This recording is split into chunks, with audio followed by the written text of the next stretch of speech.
Charpentier. Un coup de moto ici, un coup de moto là-bas, non pas Charpentier. Oh, mademoiselle, qui voudrait un récolteur? Non, pas récolteur. Un coup de cour ici, un coup de cour là-bas, non pas récolteur.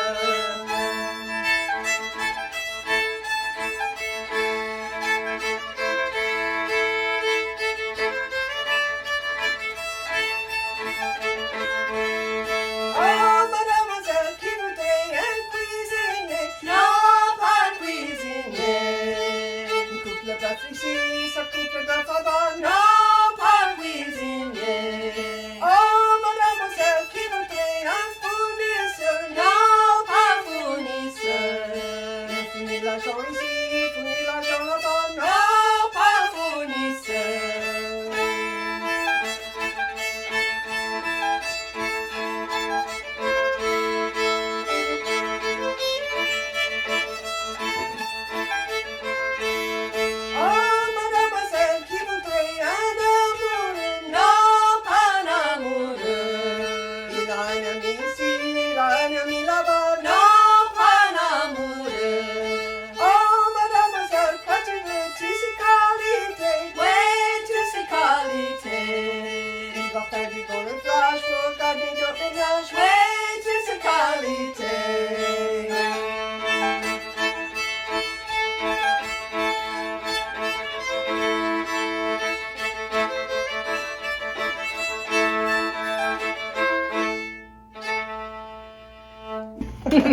All right. It's a little song we learned from a man near Mamou, Louisiana, an Acadian, and it's very obscure. We've never heard anybody else do it. And he's talking to the girls. He's, do you want to marry a carpenter?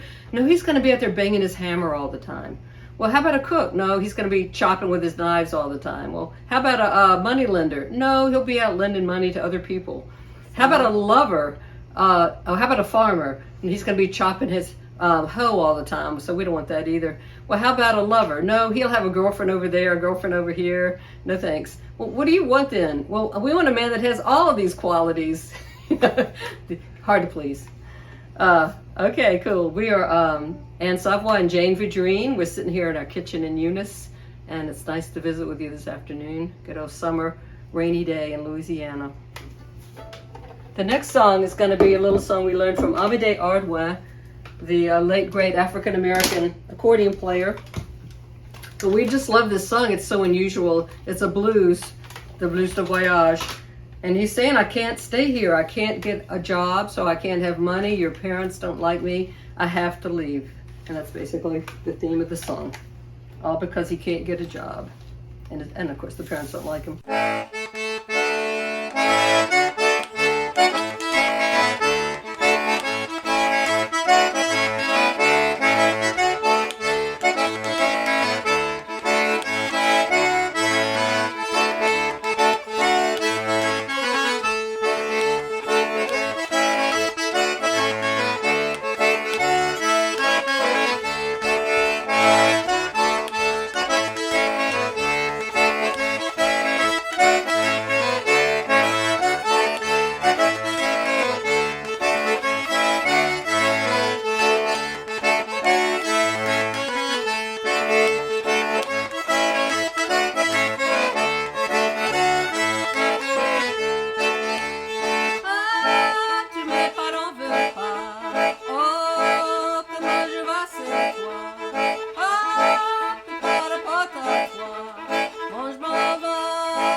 pas d'argent, j'ai pas d'usure pour aller, j'ai pas d'ouvrage pour m'en rester.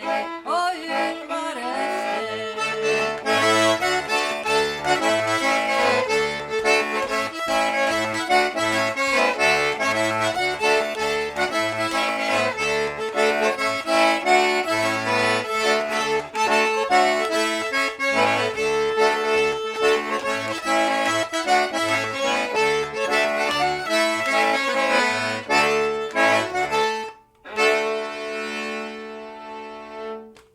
Voyage. We just love that song. He recorded so many amazing songs back in the early 1930s, in the 1930s. This next song is one of our favorite songs. It's called Dear Willie, and it's about a girl who's in love with this a butcher or a boucher, yeah. And he's got a girlfriend in another town, and he goes over there and tells the other girlfriend things he doesn't tell this girl. So she goes up into her room to write him a letter, and she starts crying on the paper, and the ink's flowing. So her father gets home, and he goes up to check on her. Guess what happened? And he finds her hanging from a rope. And she says, put my head on a little white stone and a dove at my breast to show the world that I died from love.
Dear Willie.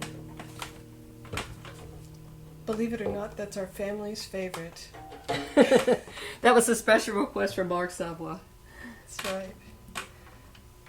This is a song our dear friend D.L. Menard wrote. We traveled with him for many, many years with the Louisiana Aces when my husband Mark was in the band with the Louisiana Aces. And this is the song he wrote, She Didn't Know I Was Married. We kind of changed it to the female viewpoint. She's out at the dance. She saw a handsome man dance under the lights, and she wanted to dance with him. But at the end of the song, she said, I ended up breaking his heart. He didn't know I was married. I should not even be out there courting.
Right.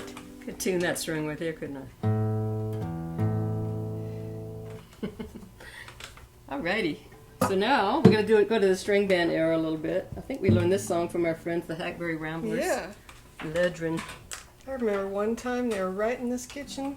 You were doing an interview for a program that was going to be at the Liberty Theater on the old time radio. That was way back when. Yeah, we kind of recreated. You wrote that play. I did? Yeah, I don't believe it or remember not. I don't remember that part.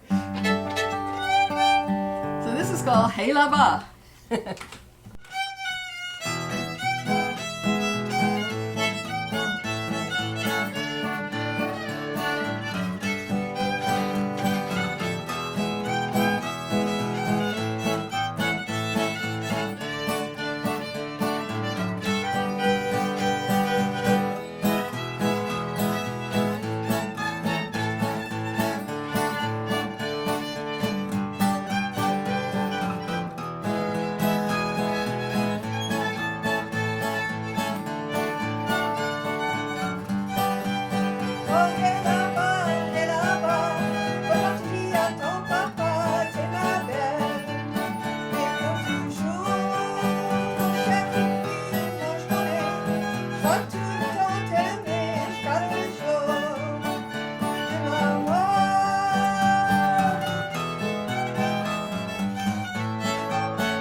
With this next song, going back to our favorite, Death and Tragedy. This song, who knows where it came from? It's a very, very old French song, I'm sure, but we heard it from a lady from Kaplan, who had it, and we saw. Then after it's a song called "The Deserteur" about a man who deserts from the army, and his girlfriend's trying to rescue him, talking to the commander, but ultimately he gets killed anyway. She couldn't save him, and it wasn't an old song from France. We don't know too much about it. We originally heard it from Marie Adams from Kaplan. Later we heard it from some other people and saw it in a collection. So just a song we're fascinated with, The Deserteur.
Calling this story songs.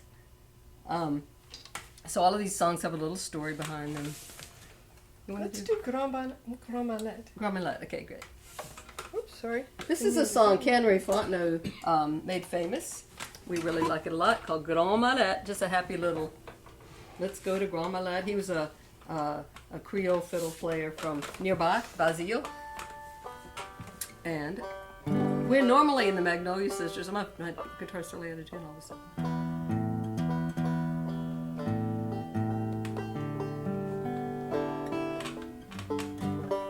Okay, so here we go.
fun. We just let Yeah, Jane you pick. don't hear a lot of clawhammer banjo in No. Cajun music. But No.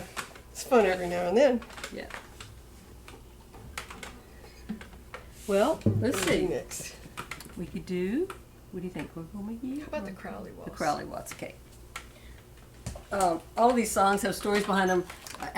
In our band, the Magnolia Sisters, or either Jane and me as a duet, we always try to pick out songs that have interesting words, because a lot of the Cajun songs have basically dancehall melodies, and almost in every one, the man's gotten left by the girlfriend. I mean, I do think the songwriting has maybe gotten a little more poetic in recent years. I mean, it has depth and emotion, but there weren't that many words in some of the dancehall songs.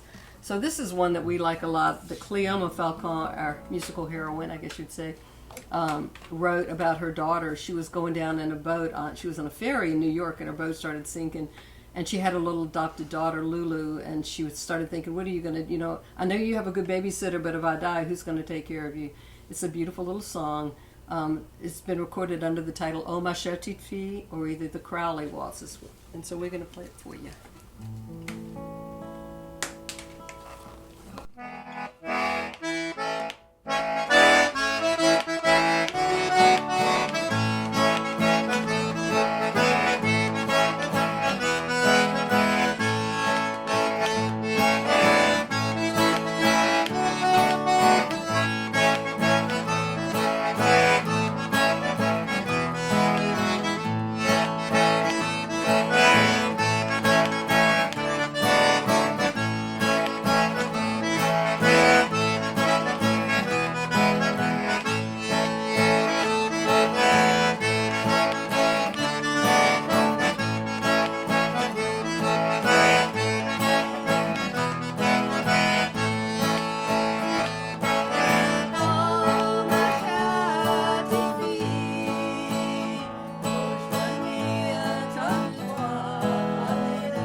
Time to end with a ballad? You please or pay? Oh, let's do Lulu. You want to do Lulu? Yeah, let's end with Lulu. Okay.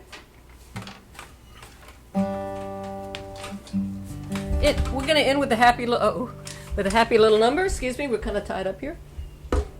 Okay.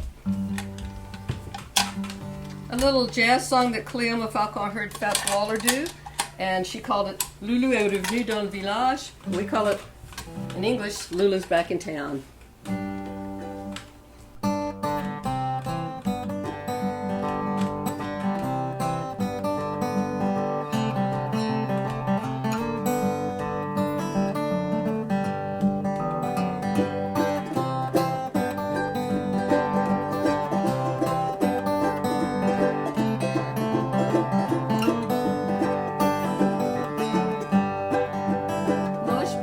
Ma soupir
thank you, everybody. It's been fun being with you, and hope we see you somewhere out in America. We are Anne Savoy and Jane Vidrine from the Magnolia Sisters. Also, we have our own little duet thing that we like to do together. Jane and I started playing music together. Well, I'm not going to talk about how many years it was when our children were babies in our kitchen. And so I think probably the form of Louisiana music we found particularly appealing was the very first music that ended up coming to Louisiana. When the Acadians were deported from from Canada, and they came to Louisiana, they couldn't bring their instruments, they couldn't bring any of their possessions. So one thing they could bring was tunes and songs in their heads. Mm-hmm.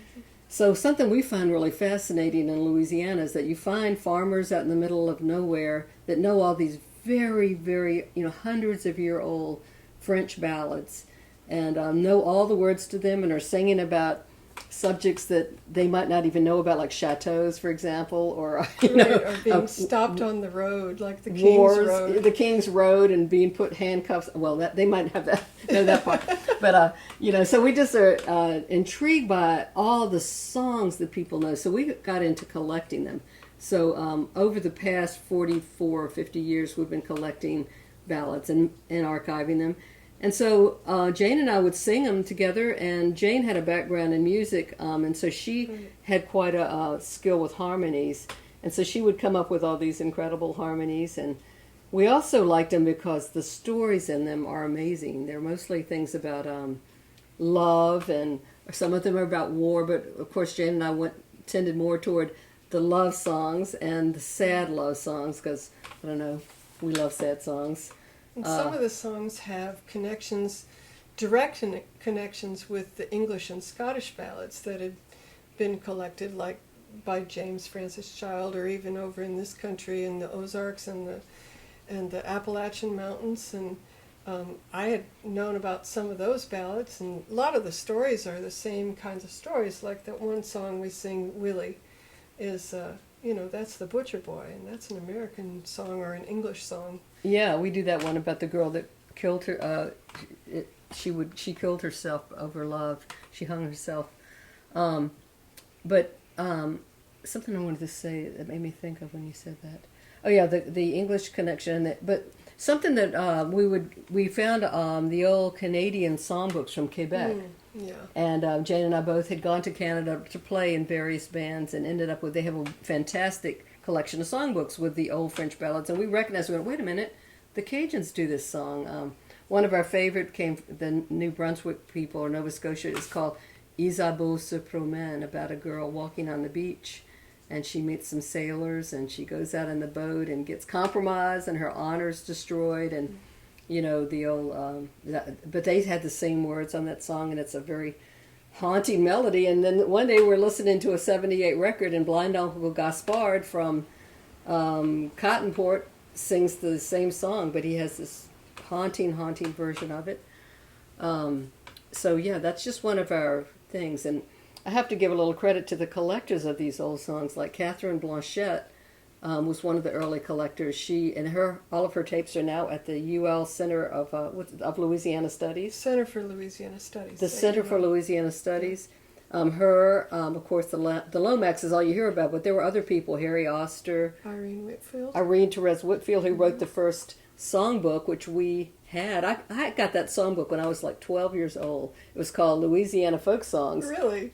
Yeah, because I was thinking it was like, what is this song? What is this? A French songbook from Louisiana? What? So I don't know. And then I came down here, and it was a rare item, and it was this rare collection. I didn't know. It was in Dover Publications. But right.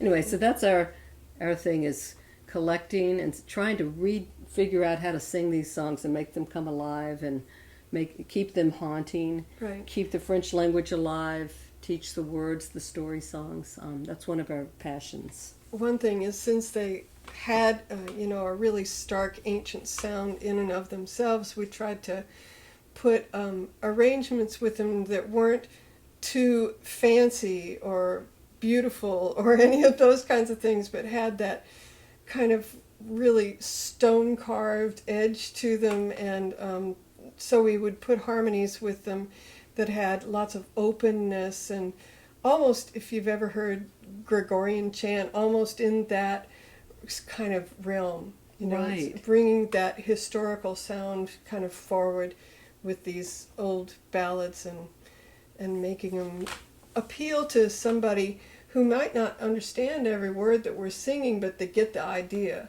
Yeah. when they hear the Old. music. Yeah, old, and yeah, we try not to pretty them up too much because the people we learned them from were usually, you know, old farmers, and they weren't opera singers. There was no, you know, it's hardcore stuff, and that's the sound we want to keep going.